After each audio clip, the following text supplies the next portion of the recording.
What's up guys, you're watching the Sid Show, and if you're new to my channel, don't forget to subscribe and a like. And today we are going to talk about the Sony PlayStation 4 error.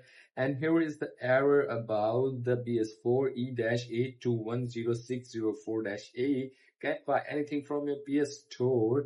So I'm just going to share my screen on my left side, and here we go to the screen, and I'm just going to tell you how to fix this up.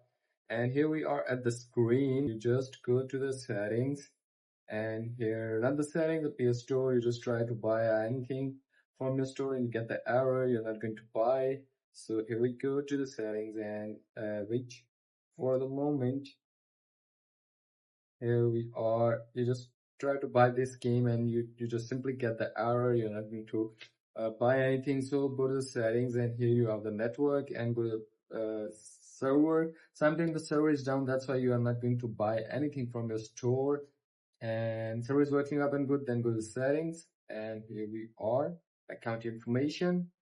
Sometimes you have a setting problem, wallet. You just tap on the wallet, and here's the address.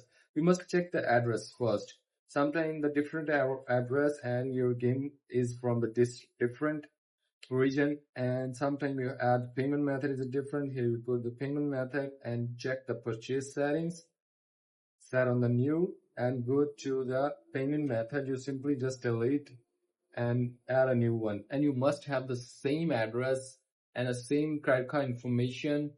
If you're from US, you must have a US credit card information and add it, and you have a region also same. You must have the same region and the same setting. So that's how easily you can fix this error. And if you're new to my channel, don't forget to subscribe and a like. And if you want to ask me a question, then leave a comment in the comment box.